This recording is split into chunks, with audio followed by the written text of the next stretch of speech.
कानून प्रोस्पेक्टिव है, रेट्रोस्पेक्टिव नहीं है। ये आप लोग बहुत क्लियर से सुन लीजिए, ये किसी का जमीन छीनने का कानून नहीं है। ये किसी का राइट, किसी का हनन करके उसका प्रॉपर्टी को हड़पने का नहीं है। राज्य सरकारों को अधिकार दिया गया है कि जो ऑलरेडी रजिस्टर्ड है उसका तो कोई डिस्प्यूट नहीं है, लेकिन जो डिस्प्यूटेड है, जो कोर्ट में पेंडिंग है, उसको हम यहाँ कानून बना के कैसे हटा सकते हैं? कोर्ट का पावर को तो हम ले नहीं सकते हैं सर। इसलिए यहाँ बार बार ये लोग माइक बजा बजा करके झूठ 100 बार भी बोलो, कुछ होने वाला नहीं है। सिटीजनशिप अमेंडमेंट बिल जब लाया गया था, वही लोग हैं जिन्होंने कहा था कि सिटीजनशिप अमेंडमेंट बिल पास होकर एक्ट बन जाएगा तो मुसलमानों का हक छिन जाएगा, उनका नागरिकता खत्म हो जाएगा।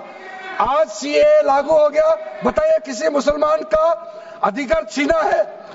किसी मुसलमान का नागरिकता छीना है? बताइए, क्या आप माफी मांगेंगे? आपने देश भर में घूम घूम कर झूठे बातें फैलाया, आज आप साबित हो गया कि आपने झूठ बोला था, लेकिन आज आप माफी मांगने का भी हिम्मत नहीं रखते हैं। जिगर थाम के आप लोग सुनिए, ये आप आज दोबारा आप मिसलीड करेंगे, गलत बातें करेंगे तो फिर मुंह खाना पड़ेगा आपको। फिर कोई और बिल लेके आएंगे, फिर मैं आपका पर्दाफाश करेंगे फिर से। इसीलिए सर हम लोग तर्क पे जाइए, पॉइंट पे जाइए। इसलिए दूसरा, महिलाओं के लिए अध्यक्ष महोदय जी, क्योंकि फैमिली में पुरुष महिला सब होते हैं, तो इसमें हमने एक सिंपल प्रावधान रखा है कि एक कोई भी मुसलमान जब वर्क क्रिएट करता है, सबसे पहले उस परिवार में जो महिला का अधिकार है उसको सुनिश्चित करके ही आप वर्क क्रिएट कर सकते हैं। नहीं तो पहले ऐसे होता था, वर्क क्रिएट कर दिया, आपका बच्चों का अधिकार खत्म हो गया, महिला का अधिकार खत्म हो गया। आप वर्क उसी प्रॉपर्टी को क्रिएट कर सकते हैं जो आपका हकदार है, जो आपका 100% हिस्सा है, उसी को ही आप वर्क क्रिएट कर सकता है। बच्चों का और महिला का अधिकार नहीं छीन सकता है। ये बहुत बड़ा रिफॉर्म है। मुसलमानों में अगर वो चाहते हैं कि महिला आगे ना बढ़े तो ये लोग इसको विरोध करेंगे ही, लेकिन जो थोड़ा प्रोग्रेसिव सोचने वाले, जो थोड़ा बारीकी से अगर सोचेंगे तो कितना गलत बात है कि समाज में महिलाओं को दबाने का काम करते हैं और यहाँ जोर जोर से बोलते हैं। अध्यक्ष महोदय जी, सारा मैनेजमेंट जो सरकार का जमीन या प्राइवेट का जो जमीन है, इसका कलेक्टर को इन्होंने कमेटी के माध्यम से सुझाव किया है कि हर चीज कलेक्टर को क्यों ऑथोराइज किया गया है। तो कमेटी के बात को माना है कि कलेक्टर से ऊपर कोई भी अधिकारी, कलेक्टर से ऊपर जो अधिकारी है वो देखेंगे सरकारी जमीन और कोई डिस्प्यूट है वक्फ बोर्ड के साथ या किसी मुतावली के साथ डिस्प्यूट है, उसका जांच कलेक्टर के ऊपर अधिकारी करेंगे।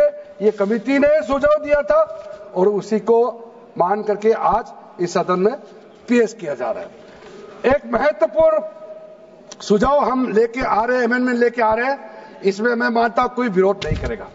ये इसमें शुरू में छूट गया था, मैं सर खुले दिल से आपको कहना चाहता हूं, लेकिन बहुत सोच समझ के साथ ये प्रावधान अमेंडमेंट हम लेके आ रहे हैं कि जब आप वक्फ प्रॉपर्टी क्रिएट करेंगे तो ऐसा नहीं होना चाहिए कि आप ट्राइबल एरिया में जाकर के आदिवासी का जमीन को आप वक्फ क्रिएट कर दें, ये नहीं होना चाहिए। इसलिए हमारा देश के आदिवासियों का संरक्षण को ध्यान में रखते हुए शेड्यूल 5 और शेड्यूल 6 में आप वक्फ प्रॉपर्टी क्रिएट नहीं कर सकते हैं। ये एक महत्वपूर्ण अमेंडमेंट लेके आया है। डिटेल में अब आगे अध्यक्ष महोदय आपको मैं बताऊंगा। वक्फ ट्राइब्यूनल के बारे में सर मैं संक्षेप में, अभी फ्लोर खुलने वाले हैं, मैं आपके हाथ फ्लोर छोड़ने वाले हैं, तो मेरा जो वाइंड अप को आप ध्यान से सुन लीजिए। जो ट्राइब्यूनल है, ट्राइब्यूनल में 2 मेंबर का हमने प्रस्ताव रखा था, तो कमेटी ने कहा कि 2 मेंबर ठीक नहीं है, इसमें 3 मेंबर होना चाहिए। ये प्रस्ताव भी मंजूर किया गया है। तो वक्फ ट्राइब्यूनल में 3 मेंबर होगा फिक्स टेन्योर का साथ, और उसमें आज टोटल लिटिगेंट्स 14,417 केसेस है। आप सोच के देखिए, तो ट्राइब्यूनल में जल्दी जल्दी केस डिस्पोज हो, 3 मेंबर्स का ट्राइब्यूनल बनाया गया है। उसके बाद में उसका टेन्योर को फिक्स किया गया है। उसके बाद में जो एक बहुत स्ट्रिंजेंट प्रोविजन था, पहले ऑटोमेटिक अपील करने का राइट नहीं था, स्पेशल रिव्यू पिटीशन ही कर सकते थे ट्राइब्यूनल के ऑर्डर के बाद। तो आज हमने एक अच्छा सोच के साथ खुला मन से ये कहा है कि अब अगर आप वक्फ बोर्ड का निर्णय से खुश नहीं है, वक्फ ट्राइब्यूनल का निर्णय से खुश नहीं है, तो आप अदालत जा सकते हैं। ये रास्ता भी हमने खोल दिया है।